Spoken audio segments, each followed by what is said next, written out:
The Cathedral of Hollowmere had been carved from white stone older than any kingdom, and tonight every torch in its vaulted nave had been lit for the wedding of an Alpha King. Maevora stood in the upper gallery behind a curtain of woven ivy, her fingers white where they gripped the wooden railing. Below her, 2,000 wolves had gathered to witness a union that would reshape the borders of 3 realms. The scent of crushed lilies rose from the floor in waves so thick she could taste them. Pack lords in fur-trimmed robes filled the long pews. Ambassadors from the eastern coasts wore silver chains across their chests. Common wolves from the outer provinces crowded the side aisles, their faces turned toward the altar with reverence. She should not have come. For 3 nights she had told herself she would not look upon him again.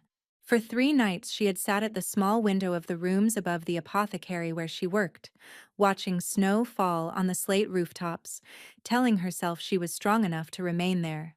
But when the bells of Hollowmere began to ring at dusk, her body had risen as though it belonged to someone else. Her cloak had fastened itself around her shoulders. Her feet had carried her down the servants' staircase and across the city in the dark. And now here she stood, hidden behind ivy, watching the man she loved wait for another woman at the altar. Cason Vrain had been hers for 7 months.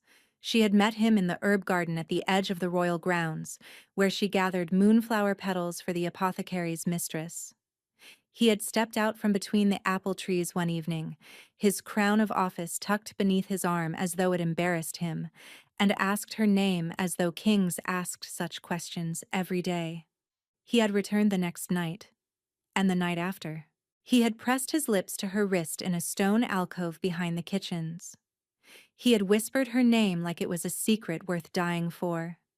He had brought her a single white candle on the longest night of winter, and he had told her, with his forehead pressed against hers, that no woman in any council chamber would ever take her place. "Bear with me," he had said. "The treaties demand a public match. Once the lords are satisfied, I will tell the world what you are to me. I swear this on my wolf and my crown." She had believed every word.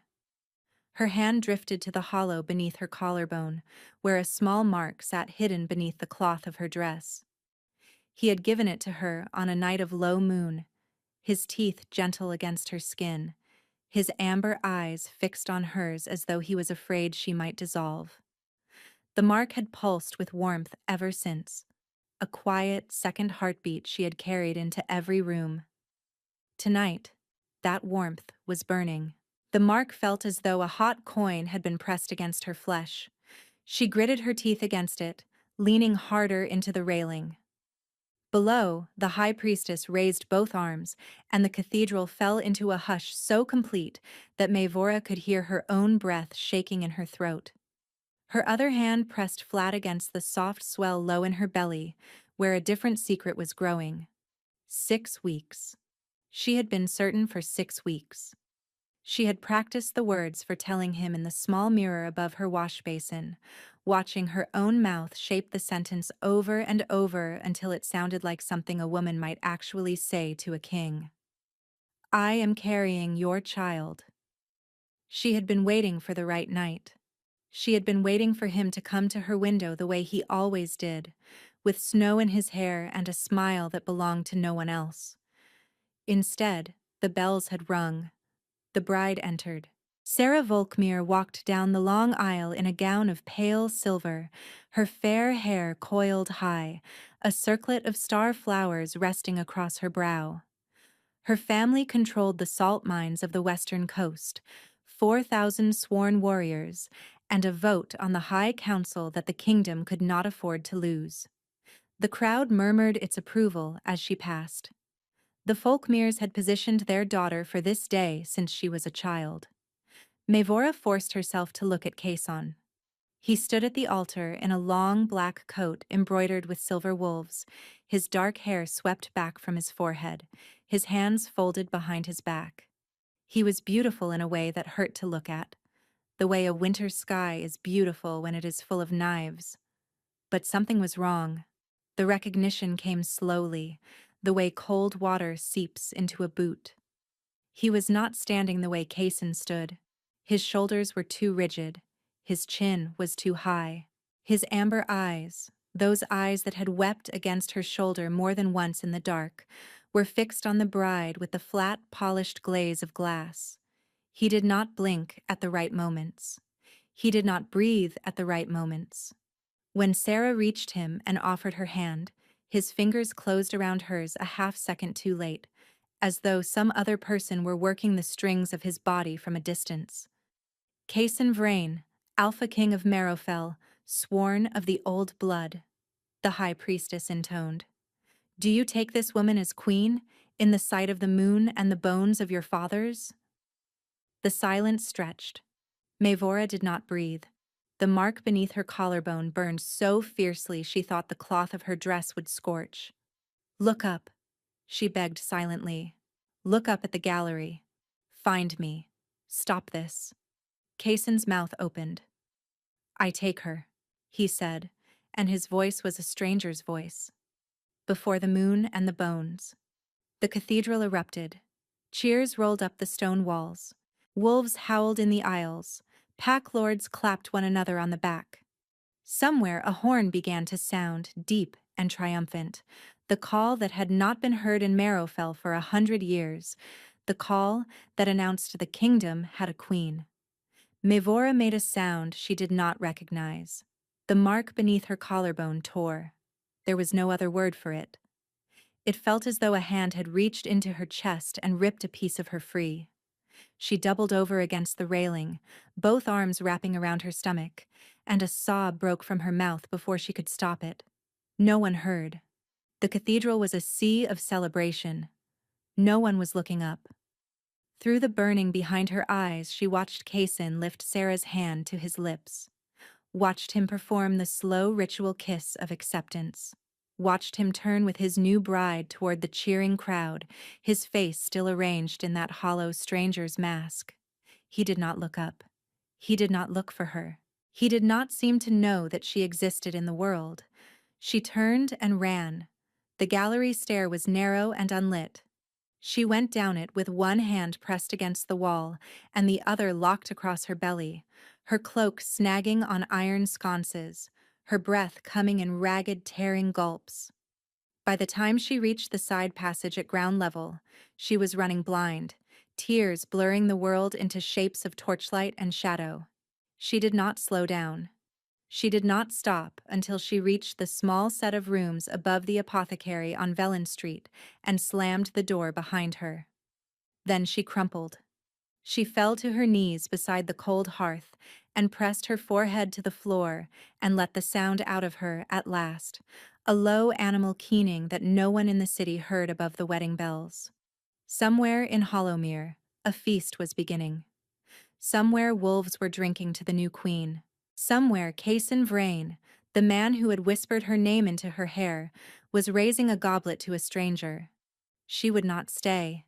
She would not stay one more night in this kingdom where her child would be a shame and her mark would be a wound.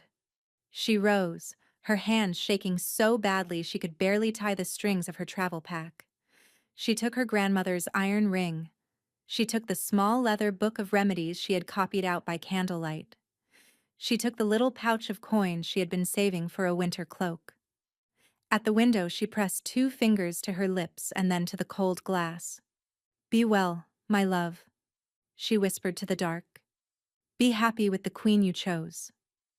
Then she pulled her hood low and slipped down the back stairs into an alley, and from the alley into the snow, and from the snow into the wide black night beyond the city walls. She did not see the figure standing on the cathedral's high tower. She did not see the way his hands had begun to shake at the altar, 10 minutes too late, and his amber eyes blinking as though he had only just woken. And she did not hear the howl that tore out of him when he reached the empty gallery and found nothing but a single bent ivy leaf where she had stood. A sound so raw that for one impossible moment every wolf in Marrowfell stopped drinking and lifted their heads, listening to a grief they could not name. By the time Cason Vrain reached the rooms above the apothecary, Mavora was already gone. 4 months later, the village of Brindlewatch had grown used to the quiet woman who lived above the bakery. She had arrived on the last card of autumn, a young widow, she said, her cheeks hollow from grief, and a gentle swell already beginning to round her cloak. The baker had taken pity on her. The miller's wife had taken pity on her. The old herb woman at the end of the lane had taken one look at her hands and offered her work. Within a week she was grinding willow bark and binding poultices, and brewing teas for the village's coughs and chills, and within a month the people of Brindlewatch had stopped asking questions about where she had come from. She called herself Yenna now. The name had come to her on the road, on a night when the cold had nearly killed her, and she had whispered it to herself over and over until it began to feel like something she could wear. Mevora was gone. Mevora had loved a king and lost. Yenna was a widow with a child to bring into the world, and Yenna did not look at the eastern road, and Yenna did not flinch when the wind blew from the direction of Hollowmere. That was what she told herself. Spring had begun to soften the edges of the snow when the dreams started getting worse.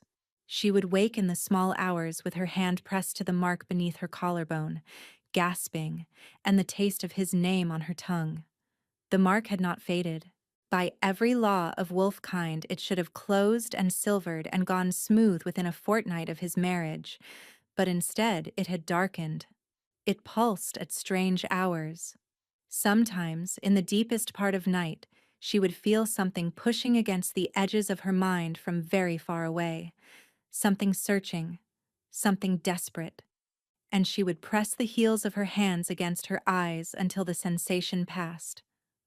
False hope, she told herself, was a poison stronger than any she knew how to brew. The babe was kicking now. Strong, steady kicks that came from one side and then the other, as though more than one small body were turning beneath her ribs. The herb woman, whose name was Mother Druve, and whose eyes saw too much, had laid her palm on Mevora's belly one morning and gone very still. 2 heartbeats, she had said quietly, maybe 3. Mevora had not asked her what she meant. It was on a gray afternoon in early spring, when the last of the icicles were dripping from the eaves, that Calden the cooper's boy came pounding up the bakery stairs with news from the road. "Mistress Yenna," he gasped, 10 years old and pink with running. "Mistress Yenna, there are riders from the south, real riders, with the silver wolves on their cloaks. They have stopped at the inn." Mevora's mortar slipped from her fingers. It struck the table, rolled, and fell to the floor with a small clear sound that seemed to fill the room. "The king's riders?" she said, and her voice was almost steady. Calden nodded so hard his hair fell into his eyes. "They are asking everyone questions. They want to know about a woman. A healer, they say, with dark hair and a mark on her chest." His eyes were huge. "Mother says the king has gone mad. Mother says he has been searching for this woman for months, and that he tore down half the eastern villages last winter looking for her. Mother says he offered 10,000 gold pieces for word of her, and twice that for the woman herself, alive." The room tilted. Mevora gripped the table with both hands. The babe kicked once, hard, as though it had heard its father's name. The mark beneath her collarbone flared with sudden heat, and for a moment she could not breathe through it. "Thank you, Calden," she heard herself say. "Tell your mother I will come down in a moment." The boy nodded and bolted back down the stairs. She sat down very slowly on the wooden stool beside the window. He was searching for her. He had been searching for her since the night she had run. Why? She had imagined every possible reason for his behavior at the altar 1,000 times over the long winter, and not one of them had ended with the king of Marrowfell sending riders to the far provinces with her description on their lips. A man who had cast her aside did not hunt his discarded lover through 3 kingdoms. A man who had married willingly did not offer 20,000 gold pieces for a healer in a borrowed name. Unless, she thought, and her hand drifted to the mark, unless the hollow stranger she had seen at the altar had not been him at all. A wolf moved at the tree line. She saw it from the window, where she had not even realized she was looking. a great gray shape stepping from between the pines, its head lifted, its yellow eyes turned directly toward the bakery roof. As she watched, a second emerged at its shoulder, then a third, 4, 5 wolves, large as ponies, and not one of them moved like an animal. They moved like soldiers. They had found her. The mark beneath her collarbone exploded with heat. She doubled over, gasping, and the sensation that came with it was not pain, but presence. Something massive was pressing against the inside of her chest, something that had not been able to reach her this clearly in 4 months. Her babes kicked wildly, both sides at once. He was close. Not the wolves. Him. A heavy boot struck the wooden stair below, then a knock, polite and careful. The kind of knock a man uses when he does not wish to frighten a woman behind a door. Mistress Yenna. The voice was a man's, low and unhurried. I bear no weapon in my hand. I would be grateful if you would open. She did not move. Mistress, please. The voice was gentler than she had expected. I know who you are. I have come a very long way and I am very tired. I would prefer not to break this door. She rose. Her legs barely held her. She crossed the small room and lifted the iron poker from beside the cold hearth, and only then did she draw the bolt and step back. The door swung inward. A man stood on the landing alone. He was older than she had expected, perhaps 50, his beard streaked with gray and his coat travel-stained. 2 warriors waited a respectful distance behind him on the stairs, their hoods drawn back, and their faces watchful but unarmed. The older man's eyes were a clear, pale gold, and when they settled on her belly, something in his face cracked open with what looked unmistakably like relief. My lady, he said. The title struck her like a slap. My name is Yenna, she said. The poker did not waver. I am a widow. You have made an error. Your name is Mavora of No House, the man said quietly. You served 2 seasons at the apothecary of Kadarin Pell in the lower city of Hollowmere. You bear the king's mark beneath your left collarbone, given to you on the night of the half-moon at the end of summer. You are with child by Cason Vrain, Alpha King of Marrowfell, and that child, or those children, are heirs to the wolf throne. He took off his glove and laid his hand flat against his chest.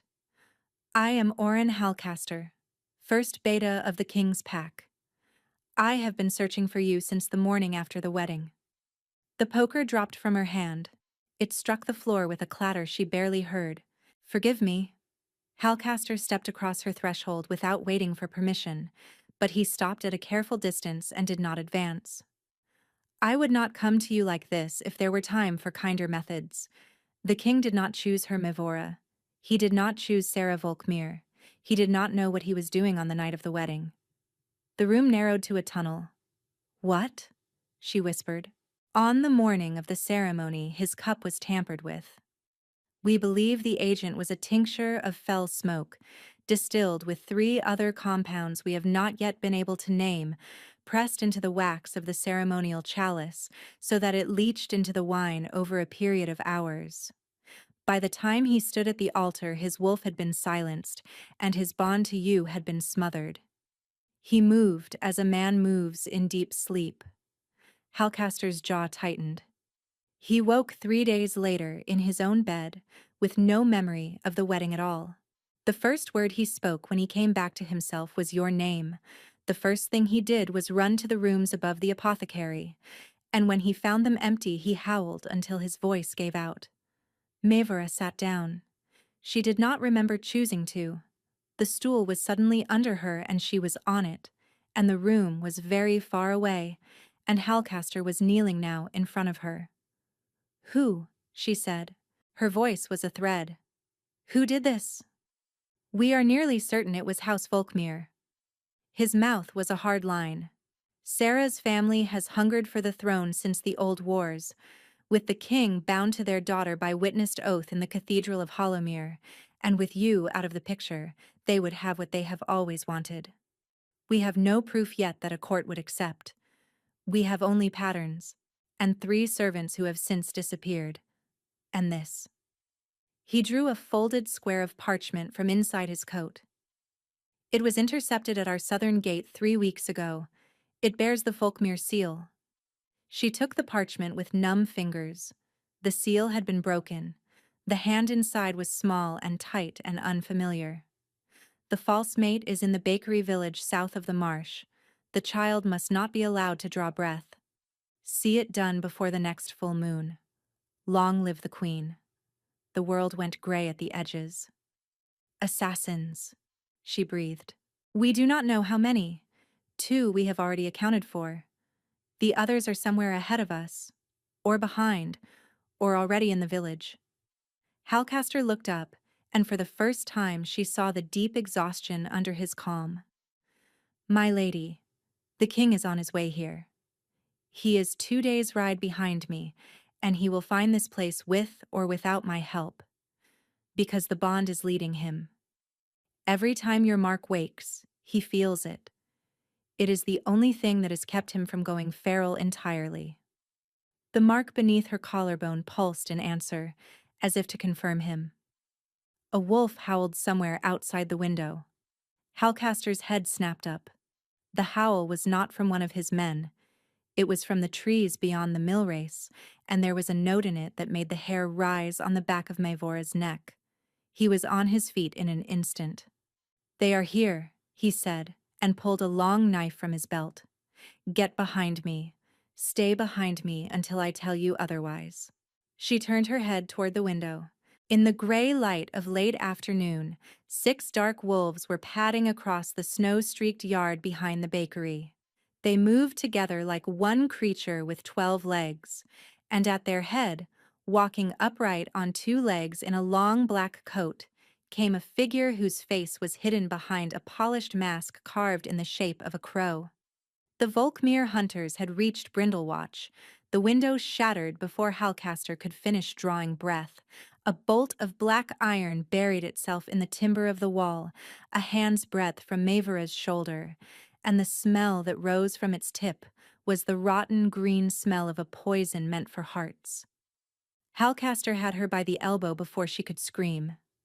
He flung her bodily across the room toward the inner wall and put his own shoulder between her and the window, and at the same instant she heard the 2 warriors on the stairs roar in a way that no human throat could have produced. Cloth tore, bones cracked into a new arrangement.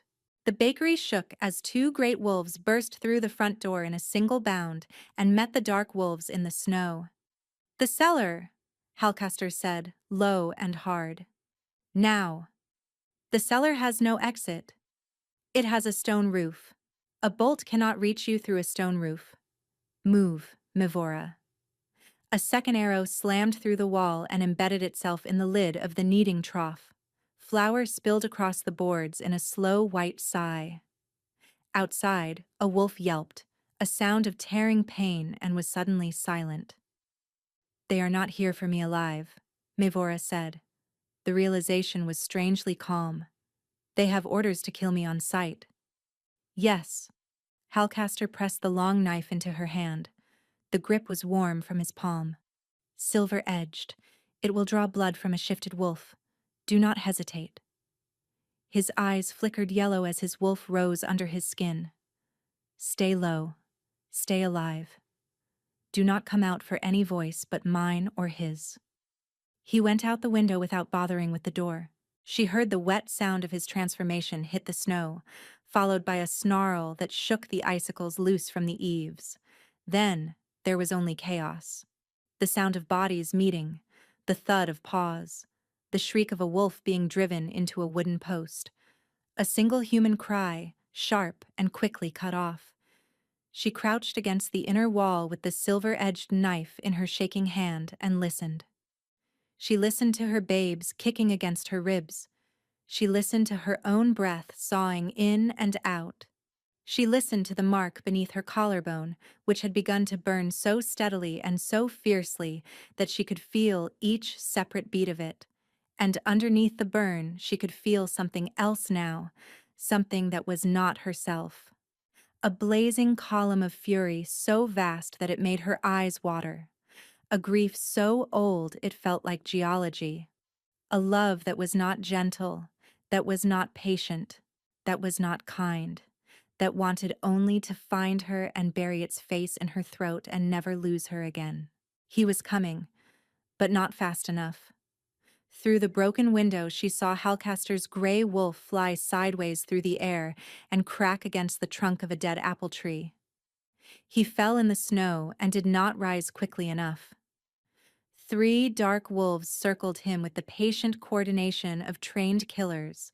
One of his warriors was already down, motionless. The other was nowhere to be seen. He was going to die for her. He was going to die in the snow behind a bakery while she crouched against a wall.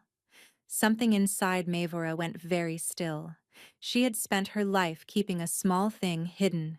She had been 5 years old when her mother had taken her face in both hands and told her, with tears in her eyes, that the warmth in her palms must never be shown to another living soul. She had been 7 when she had laid her hands on her dying grandmother and watched the old woman's breath even out, and her mother had not spoken to her for 3 days afterward out of sheer terror. She had been a girl in a village without lords, and girls in villages without lords did not have light in their hands. Girls in villages without lords were drowned for it. She had grown into a woman who folded the warmth away every morning the way other women folded their hair into a braid. She had used it only twice in 7 years, both times in secret, both times for children who would not have lived through the night. Tonight, she thought, she was going to die anyway. She set the silver knife down on the floorboards. She pressed her palms together. The warmth came faster than she remembered. It rose from somewhere behind her heart and ran down her arms and pooled in her cupped hands like a small contained sun. And when she opened her fingers, a soft gold light spilled out and lit the broken room from the inside. The smell of crushed flowers filled the air, although there were no flowers anywhere. She stepped to the shattered window and climbed through it into the snow. The fight stopped. It was the most extraordinary thing. 8 wolves in the yard, 4 of them dark and 4 of them not, all of them locked in some configuration of teeth and claw, and at the sight of her every single muzzle turned in her direction and went still. The dark wolves blinked. One of them whined low in its throat, an involuntary sound of confusion. The crow-masked figure standing beneath the mill wheel stiffened. She walked across the bloody snow to where Halcaster lay. Her bare feet left small prints of light behind her. "You will not have him," she said, and she did not recognize her own voice. There were other voices inside it, low and very old. "You will not have any of mine." She knelt beside the gray wolf and laid both glowing palms flat against his ribs. He shuddered once, and then went limp. The light poured into him. She felt the broken bones in his chest knit, the torn muscle close, and the great wound on his shoulder seal itself into pale new skin under her hands. The healing went out of her and into him, and something else went with it. Something more costly, and something she had not known she was spending. By the time he opened his eyes, she was breathing hard. A dark wolf lunged for her throat. The light flared without her thinking about it. The wolf yelped as though it had been struck across the face by a bar of hot iron. It twisted in midair, hit the snow on its side, and was up and running for the trees inside 2 heartbeats. 2 of its packmates broke and followed. Her hands shook. She had not meant to give that much. The crow-masked figure had not moved. It only stood there beneath the mill wheel, head tilted slightly, watching her with the unreadable patience of a stage performer waiting for a cue. Then, slowly, it raised its crossbow. "Oh," said a woman's voice behind the polished beak of the mask. It was a young voice, almost amused. "The healer is a sun-touched. The Folkmeers will pay extra for that." The bolt was already loaded. Mivora's light flickered. She felt the gold in her palms gutter like a candle in a draft. She had given too much to Halcaster. There was nothing left in her hands for herself, and the masked woman had seen it, and the bolt was rising, and the babes inside her were thrashing, and Halcaster was still struggling to push himself upright in the snow at her knees. The crossbow loosed. A shadow crossed the moon. She did not see what came out of the trees. Her eyes registered only that the world tilted, that something moved between her and the bolt. With a speed her mind could not measure, that the air filled with a noise like a mountain being torn in half. The trees on the far side of the yard came down all at once, a whole row of them, snapped at the trunks. The mill wheel cracked from rim to axle. The snow lifted in a great shocked wave and hung in the air for a heartbeat. The crow-masked woman was lifted off the ground. The bolt that had been meant for Maevora's heart was hanging in midair, caught between two enormous black teeth. The teeth belonged to the largest wolf she had ever seen. It was bigger than a warhorse. Its fur was the deep black of a moonless lake. Its eyes were not yellow, not amber, but the molten gold of a forge at full burn. And they were so bright that the snow around its paws had started to melt into wet rings. It crushed the bolt between its teeth and let the splinters fall. The masked woman opened her mouth to say something. The wolf killed her before she got the second sound out. It was very fast and very quiet. The body fell into the snow and the wolf turned.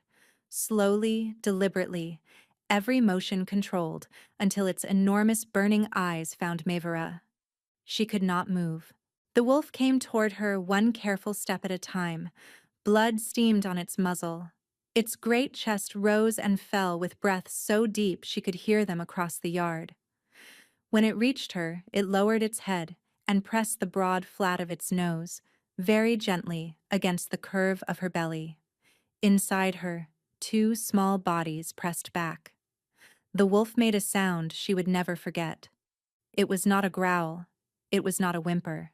It was the noise a man makes when he has been holding his breath for 4 months and has just been allowed at last to let it out. "Kaysen," she whispered. The shift took less than a heartbeat.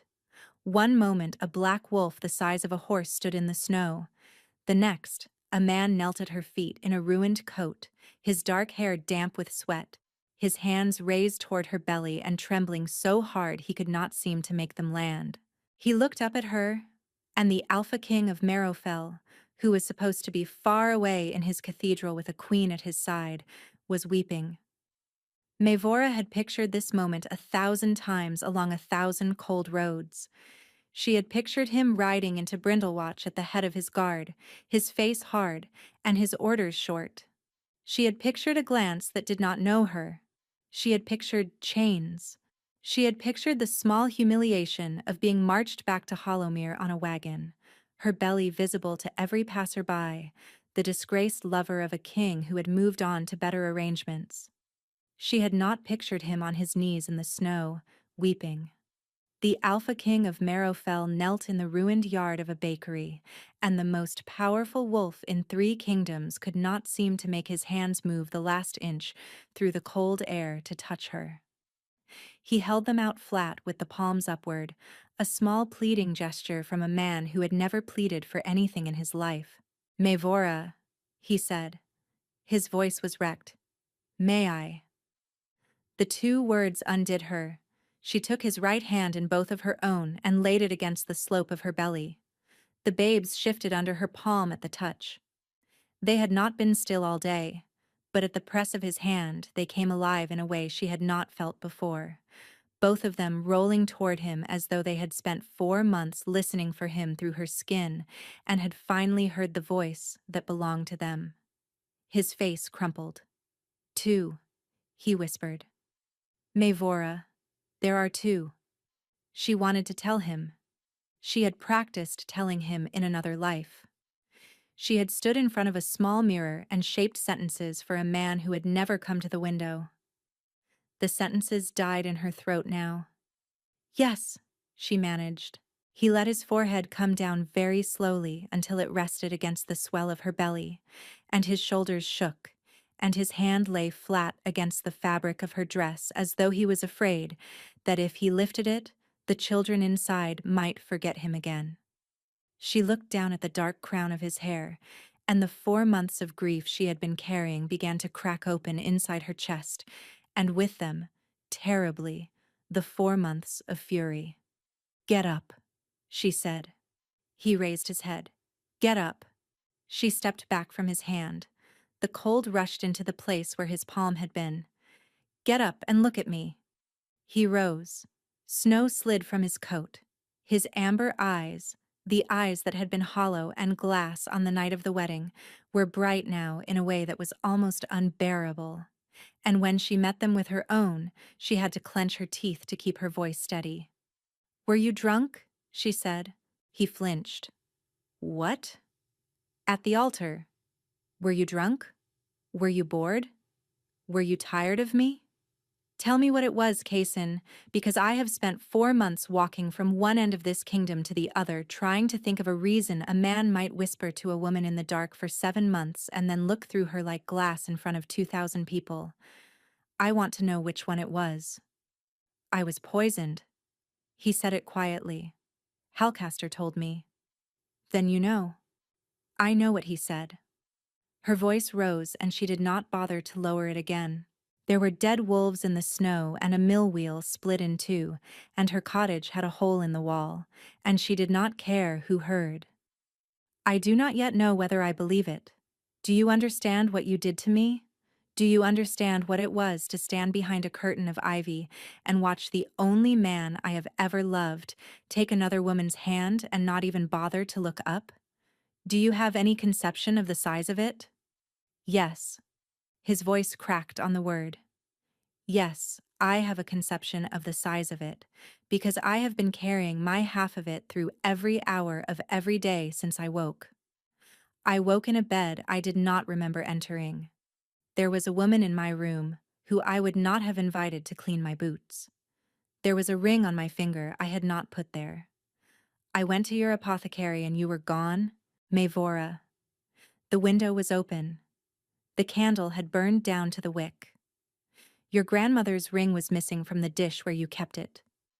I have lived in the size of it since the morning after the wedding, and I would have lived in it for the rest of my life if I had not found you. Do not tell me about the size of it. You married her. My body married her. I was not in it. That is a fine line for a king to walk. It is not a line at all. It is an annulment under the laws of every pack we have." His hands closed into fists at his sides. "It was annulled the moment I came back into myself. It will be voided in council before any priest of any house. The Folkmeers took the use of my mouth from me for 1 hour, and they will pay for that hour with everything they have. But I did not choose her. I have never chosen anyone but you. From the night I stepped out of those apple trees in the herb garden, I have never chosen anyone but you, and the only reason I am still alive at all is that this—" He tapped his own chest, low, where her mark on him answered her mark on her, "would not let me stop looking." She put her hand over her mouth. She did not want to weep in front of him. She had wept enough in his name. She had wept on the road to Brindlewatch, and she had wept in the rooms above the bakery, and she had wept into the lap of an old herb woman who had asked her no questions, and she had decided somewhere in the last month that she was finished crying for Kaysen Vrain. But the tears came anyway. They were quieter now. They ran down her cheeks without sound, and she let them. "I waited for you," she said, "that night, after the wedding. I waited even when I knew. I sat at my window for 2 hours after the bell stopped, just in case. I was on the floor of the cathedral vestry.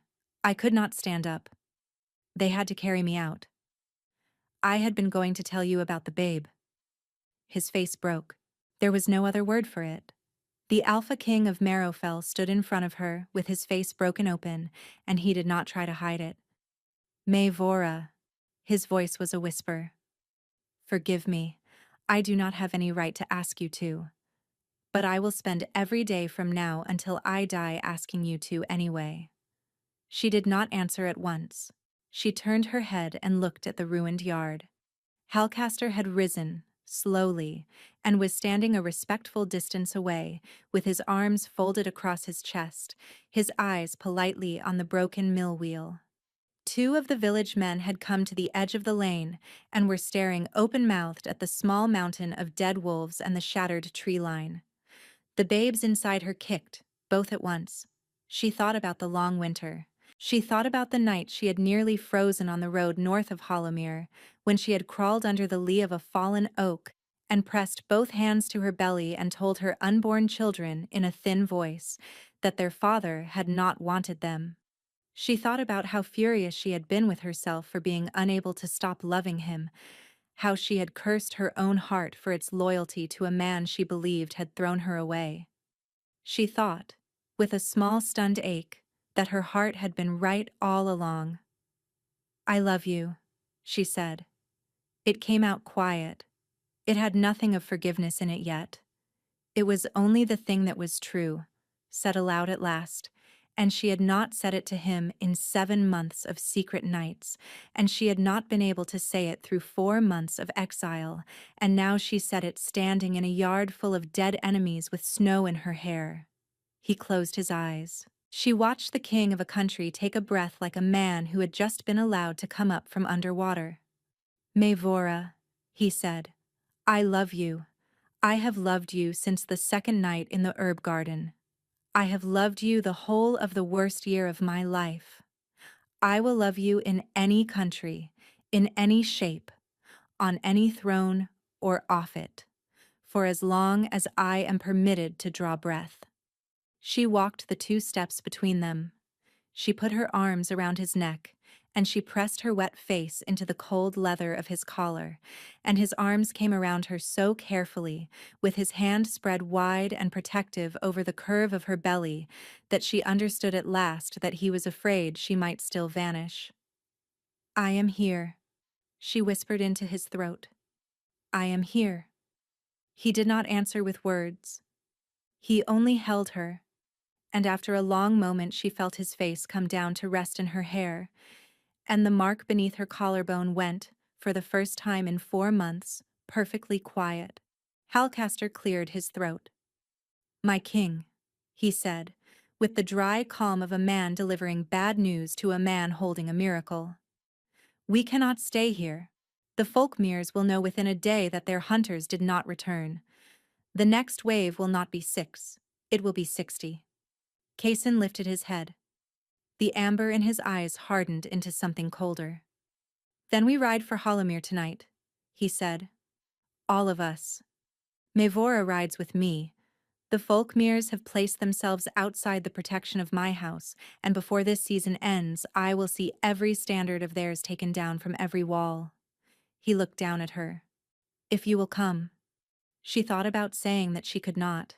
She thought about the babes and the road and the soldiers waiting at the other end of it. Then she thought about Mother Druve and the baker and Calden the cooper's boy, who had been kind to her when no one else in the world had been. She thought about all the women in all the kitchens in Hollowmere who had once smiled at her in the corridors of the apothecary, and about the apothecary's mistress herself, who had probably already been questioned. She thought about the kind of king Kaysen would be if she let him ride to that war alone with her name on his lips. "I am coming," she said. "We finish this together." He pressed his forehead to hers. "Together," he said. Behind him, on the far hill, a long wolf cry rose into the dusk. It was not from any of his pack. It was answered, after a moment, by another, and then by another. The hills around Brindlewatch were full of voices, and they were closing in, and she did not yet know whose they were. They rode out of Brindlewatch under a moon the color of old bone. Kaysen lifted her onto his black warhorse with hands that shook in a way she did not call attention to. He climbed up behind her and wrapped his cloak around them both, and his arms settled across the swell of her belly with the careful permanence of a vow. The horse moved beneath them as though it understood what it was carrying. Halcaster rode at the king's right hand. 20 wolves loped beside the road in fur, their breath rising in pale plumes, their eyes catching torchlight from the watch posts. Behind them, more wolves. Behind those, more. By the time the column reached the high road, the column was no longer a column. It was a tide. She had thought she would protest. She had thought she would tell him that her back ached, that she could not ride at this pace, that the babes needed quiet. She did not say any of these things. She leaned back against his chest and felt his heartbeat at the base of her skull and let her body settle into the warmth of him, and the babes settled too, into the deepest stillness she had felt from them in months. "My wolf needs you near," he said into her hair very low. "Forgive me. I cannot put you down." "Then do not." He told her things as they rode. He told her about waking in his own bed 3 days after the wedding, with his mouth full of the taste of wax and his head splitting and a stranger asleep in the chair beside him. He told her about the shape of the chamber when he came back into himself, about the way the morning light had fallen through the leaded windows onto a velvet wedding cloak that had been laid across his footboard, about how the very sight of it had made him retch into a copper basin until there was nothing left in him to bring up. He told her about going to the apothecary on Vellon Street. He told her about the cold candle. He told her about the empty dish where her grandmother's ring had been. He told her about the months, the riders sent to every village, the maps unrolled until the parchment cracked, the counselors who had begged him to eat, the night he had come within a breath of going feral, when he had run through the South Wood for 2 days and 3 nights, and been brought back to himself only by the sudden flare of warmth from her mark, somewhere out there in the dark, telling him she was still alive. "That was the night the babes first kicked," she said. She had not meant to say it. The words rose out of her before she could stop them. He went very still behind her. "The end of the 2nd month," she said. "I felt them for the first time. And the mark woke me from a dream of running off a cliff." She turned her head and looked up at him. "I dreamed of you," she said. His arms tightened. "Every night," she went on, "from the first week on the road, you would come into my room and stand at the foot of the bed. You did not always speak. Sometimes you only looked at me. Sometimes you said my name. Sometimes you said, 'I will find you, Mevora. Do not leave the world before I find you.' And I would wake up with my hands on the mark and my mouth full of an answer I did not get to give." He made a small wounded sound. "I thought I was going mad," he said. "I thought my wolf was inventing you. I would wake up with the smell of you in my coat and I would tell myself it was grief. Halcaster found me one morning standing in the corridor outside my chambers in nothing but my shirt, asking the guards which way you had gone. They were not dreams then." "No." His mouth pressed into her hair. "They were not dreams." She closed her eyes. She thought of all the nights she had lain awake and called herself a fool for the warmth that would not leave her bones, and she felt the last small, hard thing inside her chest, the brittle thing she had been protecting since the night of the wedding, finally let go. "Kaysen," she said. "Yes. When this is over. When we are home. I want you to come to my window the way you used to." She felt the breath leave him in something that was almost laughter. "I will come every night for the rest of our lives," he said. "I will come to whatever window you sleep behind. I will come if the window is in a tower. I will come if the window is on the moon." She turned in the saddle as much as her belly allowed, and she lifted her face to his, and she kissed him. It was not the kiss of the herb garden. It was not the careful kiss of a king who had to be at council in an hour. It was 4 months of grief, and a winter on the road and a yard full of dead enemies, and it caught and burned in a way that took her breath. The mark beneath her collarbone flared bright, and the answering mark on his chest answered, and for one staggered heartbeat she felt every emotion he was holding at once, the fury and the relief, and the love and the fear, all of it pouring across the bond into her until she had to break the kiss just to breathe. Soon, he said against her mouth. His voice was rough. When you are safe. When the Folkmeres are answered. I will finish what I began on the night of the half-moon, and I will not stop until you have no doubt left in you of what you are to me. She nodded. She could not speak. The horse carried them on. Dawn came up gray behind them, and then gold, and then the high spires of Hollowmere rose out of the mist on the southern horizon, and the column slowed. Something was wrong. She felt it before she saw it. The mark beneath her collarbone, which had been quiet against his warmth for hours, began to prickle in a way that had nothing to do with him. Halcaster reined his horse in beside theirs and lifted a hand. The wolves in front of them slowed and milled and stopped. There was smoke over Hollowmere, not the smoke of cook fires, not the smoke of foundries. 3 separate towers of black smoke rose from 3 separate quarters of the city, and the great banner above the main gate was not the dark green wolf of House Vrain. It was a pale silver crest she did not recognize at first.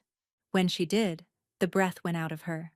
A hooded ram on a field of white, the crest of House Folkmere. They have taken the city, Kaysen said. His voice was very quiet. The quiet of a man on the edge of becoming something nobody wanted to see. A rider broke from the gate at a flat gallop. He was one of his own. She could see that even from a distance. He came up the road with his horse foaming and his cloak half torn away, and when he reached them, he half fell from the saddle and Halcaster caught him. My king, the rider gasped. He could barely get the words out. It happened in the night. Lord Halvor Volkmere entered the throne hall with 60 men of his own house and 20 of the city guard who he had bought. He has named himself protector of the realm. He has claimed the king has gone mad and cannot rule. He has crowned his daughter. Kaysen's hand on her belly went rigid. There is more. The rider's voice broke. He has taken hostages, 42 of the household servants, the cook, the 2 stable boys, the old woman who used to sit with the Queen Mother before she died. They have been bound in the throne hall with ropes set across the rafters. He has sworn to begin hanging them at the first stroke of noon, all of them, unless you come into the city alone and unarmed and surrender yourself for trial. Mevora, she heard herself say. Mistress Kadarin. She was at the apothecary. On the list, the rider said. The first name on the list. She saw behind her eyes the small woman who had taught her to make willow tea, who had put a hand on her cheek the night before she ran and asked her gently whether she was certain she did not want to stay. Kadarin Pell, who had asked no further questions. Kadarin Pell, who had cleaned her own apothecary the next morning and told the king's riders when they came that she did not know where the girl had gone. She turned in the saddle. Kaysen, you will not enter that city, he said before she could finish.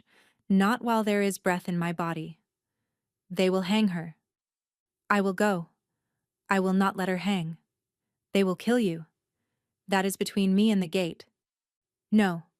She gripped the front of his coat in both hands. It is not. It is between you and me and the wolves you have left, and the children inside me who would rather not be raised by Halvor Folkmere. I am not asking you to walk into that city alone. I am telling you we walk in together. Or we lose every person who was kind to me when I had nothing. He looked down at her.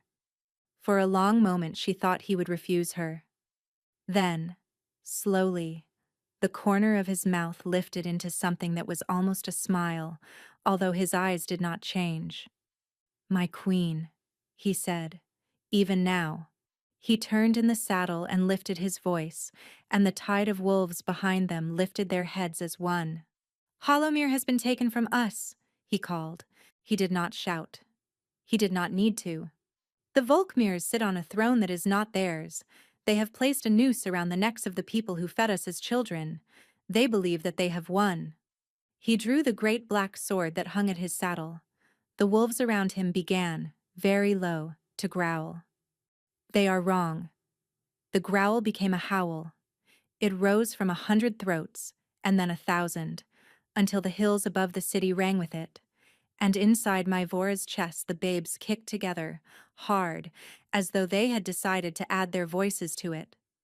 The army of wolves of Marrowfell broke into a run for the gates of Hollowmere. The outer gate fell faster than anyone had a right to expect. Mavora watched it from the brow of the hill where Kaysen had set her under guard, with two of his largest wolves on either side of her saddle, and Halcaster pacing in tight circles in front of her, like a sentinel who had been ordered to stay behind and did not approve of the order. Below them, the wolves of Marrowfell hit the bronze-bound timbers in a wave. The Volkmeers had thought to barricade the inner gate with iron and oil and hot pitch. They had not thought, perhaps, that the king of the country would arrive in person at the head of his entire pack, every one of them awake and starving for what had been done to him. The gate gave way in the time it took her to count to 100. The smoke over the city thickened. She could feel Kaysen through the bond. Not his thoughts, not yet, but his rage. It rolled over the bond in slow, heavy waves, like swells under a black sea, and her own hands shook with the tail end of it. Twice she had to lift them off the saddle horn and press them flat against her belly to remind her babes that none of this was for them. My lady. Halcaster appeared at her stirrup. His face was streaked with soot. He had come back up the hill at a run. He has taken the second gate. The third will fall within the hour. But the throne hall is sealed and Halvar Volkmere has the hostages bound inside it. Ropes set across the rafters above their heads. He says he will begin hanging them at the first stroke of noon. The bell of the city's high tower rang the 11th hour. She looked up at him. How many? 42. Cateron. At the front of the line, he has placed her closest to the dais. She closed her eyes. She thought of a small woman whose hands had always been faintly stained green from the herbs she ground, who had pretended not to notice when a girl came back to her rooms long after midnight smelling of crushed apple blossoms. Caterin, who had taken her in when she had no name and no home, and had asked nothing of her except that she be kind to the patients. She opened her eyes. Bring me down. My lady, the king said. Halcaster, bring me down. He looked at her for a long moment. Then he reached up and helped her from the saddle, and he did not say another word about it. The streets of Hollowmere were a strangeness she did not have time to feel. There were Volkmere banners thrown down in the gutters where wolves had torn them from the windows. There were dead men in the doorways of houses she had once walked past on her way to the river. There was a child crying somewhere behind a shutter, and an old man kneeling in the middle of the bread market with his hands raised in surrender to no one in particular. The smoke stung her eyes. The mark beneath her collarbone burned its way across the city like a thread, and she followed the thread. She found Kaysen at the great inner doors of the throne hall. He was in human form again. The black sword in his hand was wet to the hilt. 6 of his wolves stood with their backs to him, facing outward, snarling at the corridor. He turned at the sound of her step. His eyes widened. No, he said. Yes. Mavora, you are not going in there. She walked up to him and laid her hand flat against the front of his coat, over his heart, where her mark on him answered her. I am going in there, she said. He will use you. He will try. Mavora. Kaysen. She tilted her face up. Listen to me. Halvar Volkmere has 42 people kneeling in your throne hall with ropes around their necks. He has set this trap for you, and he has made it impossible for you to walk into it without being torn in half. So I will walk into it instead. He does not know me. He has never seen my face. He thinks I am a country healer with a swollen belly. He does not know what is in my hands, and he does not know what is in my blood, and he does not know what is in our children. Let him underestimate me. It is the only advantage we have left. He stared down at her. She watched his throat work. If he hurts you, he said, very low, I will eat his heart in front of his daughter. I know. Mavora, I love you. Open the door. He looked at her another long moment. Then he stepped to one side. Halcaster, who had come up behind her without her hearing him, gave her a single short nod, the kind of nod a soldier gives a captain. She set both palms flat against the great doors of the throne hall and pushed. They opened with the slow, heavy sigh of old oak. The hall was as she remembered, and not at all as she remembered. The long banners of House Vrain had been torn down. New banners hung in their place, the silver ram on its field of white, 3 of them tall as a house. The 42 hostages knelt in a line down the center of the hall, their hands bound behind their backs, ropes already looped across the high beams. Katerin was at the front. Her gray hair had come loose from its pins. There was a bruise across her cheek. On the throne, with his daughter at his right hand and a crown that was not his on his head, sat Halvor Volkmir. He was a tall, thin man with the sort of face one forgot easily. His hair had gone white at the temples in a way that suggested the rest of it would follow soon. His daughter Sarah, in a pale wedding gown that looked as though it had been cut down for everyday wear, stood at his shoulder, and her eyes locked onto Maevora's belly with a hatred so direct it was almost a blow. "Father," Sarah said, "the healer." "Indeed." Halvor Volkmir tilted his head. "The famous healer. I had imagined her somewhat taller." "I am unarmed," Maevora said. Her voice was steady. She did not understand how. "I have come to make you an offer." "An offer? You want the king. The king will not come, not while you have a knife at the throats of his servants. So I will give you something better." She set her hand flat over her belly. "Take me. Release them. The maid of the king and the heirs in her womb are worth more to you than 42 cooks." Sarah's lip curled. "Father, kill her now." "Patience, daughter." Halvor Volkmir leaned forward in the throne. He smiled a thin, amused smile. A dead hostage is no hostage at all. A living one, with the proper contents in her belly, is the entire kingdom on a string. He raised his hand. "Cut them down." The Folkmere guards at the back began sullenly to slice the ropes from the hostages' wrists. Katerin turned her face toward Maevora as she rose. Her eyes were full of tears. "Child," she whispered. "Oh, child, no. Go," Maevora said. "Go, mistress." Halvor Volkmir snapped his fingers, and 2 of his guards seized Maevora by the upper arms and walked her up the long aisle toward the dais. She did not resist. The hostages were stumbling out, half disbelieving, herded by guards who had no further use for them. From beyond the doors she heard Kaysen's voice, raised, controlled, ordering Hellcaster to keep the people moving, to keep them safe, to fall back, to hold. She had reached the foot of the dais when the babes inside her woke up. It was not a kick. It was not the pressure of a foot or a hand. It was a great slow turning, both of them at once, and a deep, sweet warmth that began at the base of her spine and rose all the way through her as though someone had lit a lantern inside her. The mark beneath her collarbone went hot. She lifted her hands. Halvor Volkmir saw the gold light a half-second before it bloomed. His pale eyes widened. His mouth opened. She had time to see Sarah Volkmir take a step back. She had time to see the captain of the guard reach for the hilt of his sword. She had time to see Kaderin, halfway to the doors, turn her head and stop walking and stare back in stunned wonder. Then the light came. It was not the small contained gold she had used to heal Hellcaster. It was something the babes had been holding for her. Something that had been waiting all winter. Something that knew exactly what kind of room it had been brought into. It poured out of her hands in 2 great ribbons and rose to the high vaults of the throne hall and turned the air honey-colored. The Folkmere guards dropped their swords. They did not choose to. Their hands simply opened. The captain went to one knee and could not seem to understand why. And inside her, low, deep, the bones of her hips began to move. She had been told this was not possible. Wolfkind shifted. Sun-touched did not.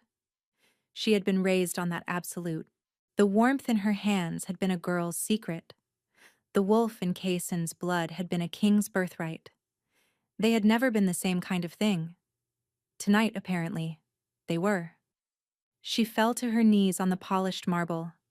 A sound came out of her that she had never made before. The light around her flared brighter. She heard a great shattering crash from the doors, and she knew, somewhere underneath the pain, that Kaysen had come through them. Halvor Volkmir rose from the throne with a long, thin blade in his hand. Its edge was the wrong color. It gleamed pale green in the light, the green of old verdigris, the green of fell smoke distilled. The same poison he had used on his king. He brought the blade down toward the back of her bowed neck. The blade did not land. It stopped a hand's breadth above her neck, and the reason it stopped was that she had caught it. Mavora was not entirely sure how. Her body was in the middle of becoming something it had never been. Bones in her hips and shoulders had begun to slide into new arrangements.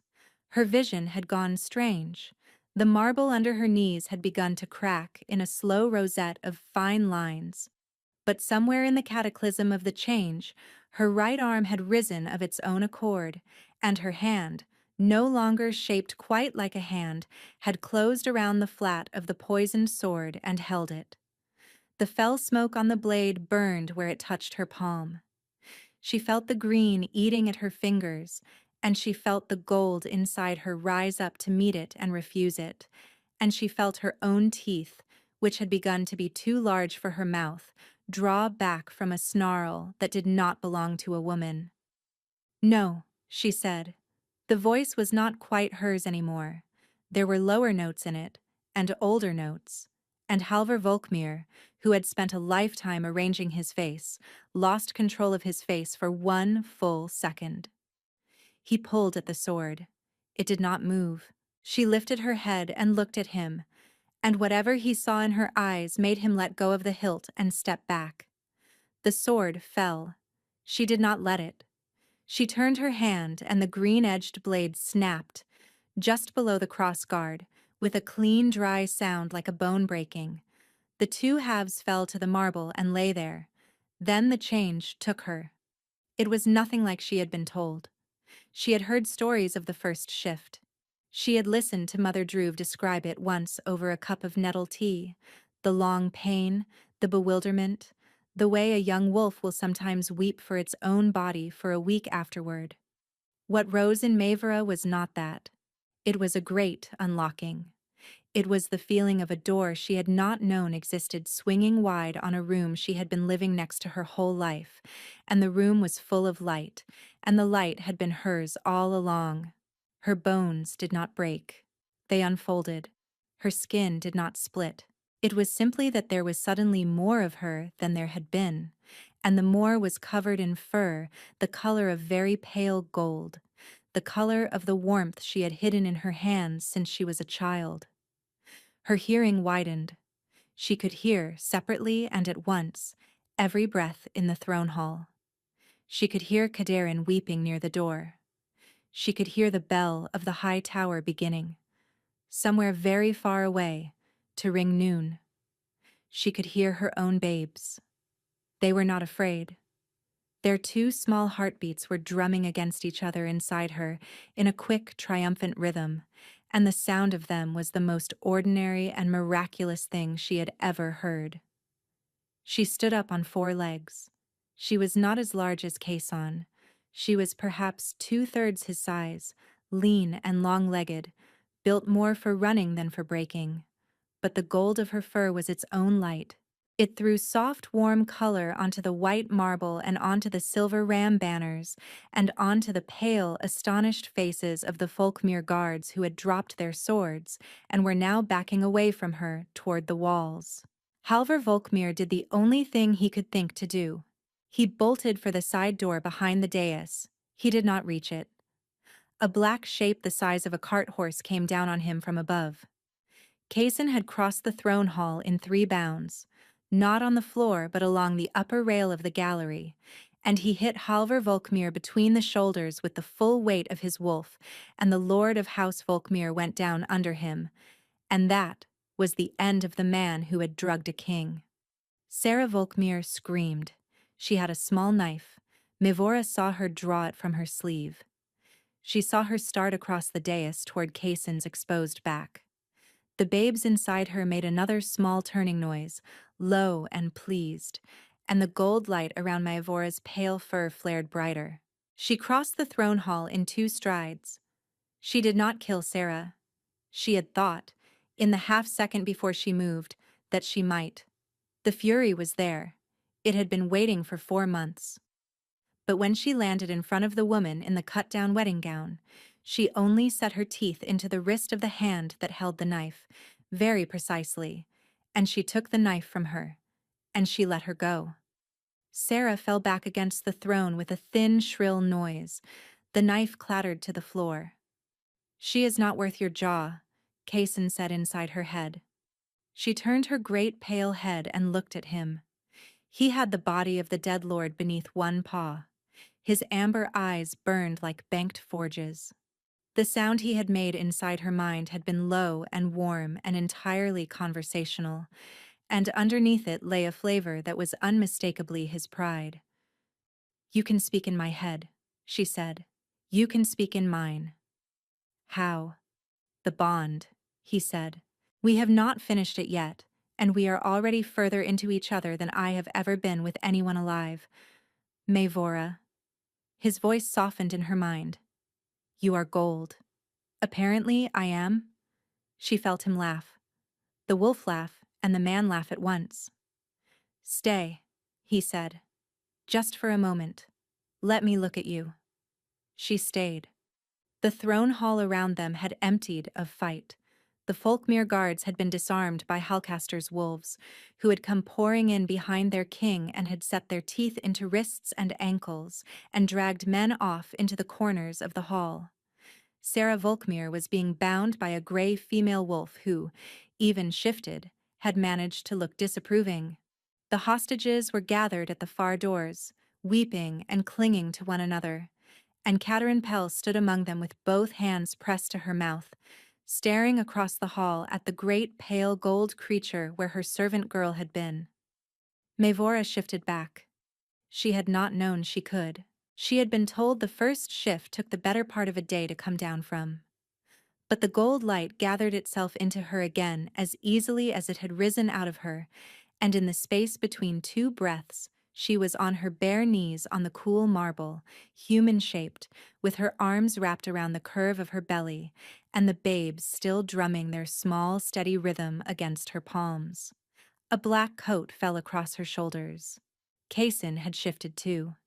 He knelt behind her and drew the coat around her, and he laid his face into the curve of her shoulder and stayed there for a long moment, simply breathing her in. "Maevora." "They are well," she said. She knew that was the thing he needed to hear first. "Both of them. They are very pleased with themselves." His shoulders shook against hers. She thought for a moment he was weeping again. Then she realized he was laughing. "Of course they are," he said. "They are ours." She turned in his arms. She put her hands on either side of his face.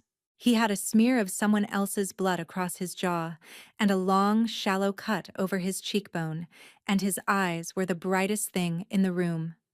"Finish it," she said. He went still.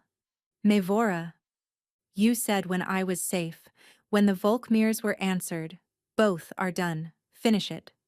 "Here? Here. I do not want to walk one more day with this half open between us. Finish it." He understood. He drew her up to her feet.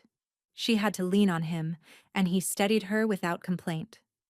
He took her hand and led her to the foot of the dais, away from the bodies and the bound prisoners, into a small pool of clean light from a high window where the smoke had not reached. He bared his throat to her. "Claim me," he said, "on your terms, the way you should have been allowed to from the beginning." The Alpha King of Marrowfell stood in the broken throne hall of his own kingdom, with a black coat half on and his hair full of plaster dust, and offered the soft underside of his throat to a sun-touched healer who had once gathered moonflowers in his herb garden. She set her mouth to the place where his pulse beat. Her teeth were ordinary teeth again, but the bond did not seem to mind. She bit down, gently, until she tasted the iron warmth of him, and the bond between them, which had been half open since the night of the half moon, opened the rest of the way at once. It was not pain. It was every door in a long house being thrown wide altogether. She felt him pour into her. Every memory he had of her, from the first night in the herb garden to the morning he had woken with the taste of fell smoke on his tongue. Every fear he had carried alone. Every plan he had made in the small hours of his worst nights about how he would rebuild the world with her in it if he were ever permitted to find her again. She felt the precise weight of his love, which was heavier than she had let herself believe, and gentler.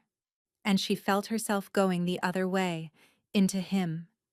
She felt him receive the night she had nearly frozen in the snow, the morning in Brindlewatch when she had first heard the babe's heartbeats with a wooden cone pressed to her belly, and had wept for an hour with the wonder of it. The 100 small kindnesses of Mother Druve. The afternoon she had stood in the bakery yard and decided that if her children grew up, never knowing their father, she would teach them to love him anyway. Every dream of him, every ache, every moment of stubborn, undignified, unkillable hope. When she finally lifted her mouth from his throat, both of them were shaking. He took her face in both hands. "My queen," he said. "My king." He pressed his forehead to hers. Around them, the wolves of Marrowfell began, very quietly at first, and then with rising voices, to howl. It was not the howl of a hunt. It was not the howl of a war. It was a deep humming chord of relief, a sound a pack makes when its broken edge has been mended. Maevora heard it through the open doors and through the high windows and from the streets of the city and, somewhere very far away, from the hills above Hollowmere, where wolves who had never set foot in the capital lifted their heads to add their voices. In the weeks that followed, the kingdom of Marrowfell turned itself slowly back upright. Halvor Volkmir was buried in the unmarked plot reserved for traitors, and the lands of his house were divided among the families who had refused his coup. Sarah Volkmir was tried before the High Council on charges of conspiracy, attempted regicide, and the use of forbidden tinctures. She was stripped of her name and her title and sent in a closed wagon to the stone abbey at the eastern edge of the world, where the sisters did not speak and the wind did not stop, and where she would remain until the end of her natural life. The old apothecary mistress Caderin Pell was made the personal physician to the queen, with 3 apprentices of her own choosing, and a salary that scandalized the council into a polite silence. The Volkmere banner was taken down from the walls of Hollowmere. The dark green wolf of House Rain went up in its place. The bells of the cathedral rang for an hour the day the new banner was raised, and the city, which had been holding its breath since the wedding, exhaled at last. The people of Marrowfell took to Maevora in a way she had not expected. She had braced herself for suspicion. A servant girl with a swollen belly, an unknown bloodline, a sun-touched gift the wolf clergy did not entirely know what to do with.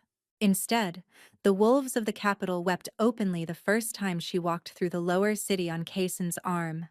Old women tried to press flowers into her hands. The children of the bread market called her by the small name Yenna, which had somehow followed her home from Brindlewatch, and which she did not have the heart to correct. The bond on her throat, the silver pale scar that had bloomed where her teeth had marked Kaysen and his had marked her, was not hidden. She wore it open to the air. The wolves could feel the truth of it on her, and they did not need anyone to explain it. On a warm, bright evening at the end of summer, in a room high above the city where the windows had been left open to catch the last of the day, Maevora gave birth to 2 children. The first was a boy.